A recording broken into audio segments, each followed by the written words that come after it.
Good afternoon, I'm Brandon Gassett. I'm a part of Team High Voltage. Today we're going to be discussing some of the different designs and materials we plan on putting into our solar panel project.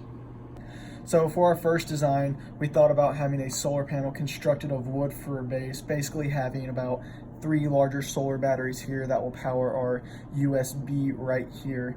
All these solar batteries will run through the voltmeter here that will then go to the toggle switch that will turn our USB on and off. So here we have a backside view of our wooden design. As you can see here, we have holes for the wiring that goes to our solar batteries on the front side. Then we have the wires coming out from the holes that go to the toggle switch and to the voltmeter, which then lead to the USB slot to power our lights and other devices. For our second design, we actually decided to go with an object that kind of resembles a tree. This object is actually made out of PLA, or more commonly known as 3D printed material.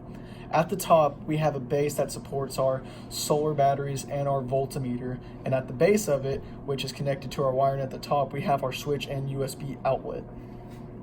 So here we have the wiring for our solar cells on the tree. These actually run parallel to our voltmeter that then goes down the column of our tree that will go to our switch and outlet at the bottom. So for our third design, which is actually the one we decided to stick with, we actually used a whiteboard for the base of our solar panel. As you can see here, we have 20 different solar batteries on top of our whiteboard, and in the mix of that, we have our voltmeter and switch. To the right of that, we have our USB adapter, and on the bottom side, we have all our wiring done. So here's the back side of our whiteboard with it, which actually shows the circuit that comes from our solar batteries on the front side.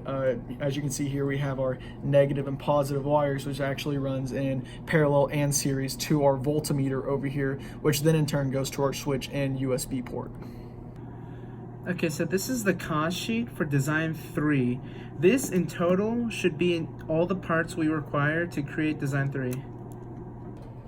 So here we actually have a prototype of design 3. As you can see here, we have our toggle switch. When turned on, our light from our USB port comes on. You know this is powered by sunlight due to the fact that whenever it goes below the table, the light turns off, and whenever it comes back up, the light turns back on. As far as this information session goes, that is all we have for you today. Hopefully by the next one, we'll have a fully functioning solar panel and have some more information on it for you. Have a good afternoon.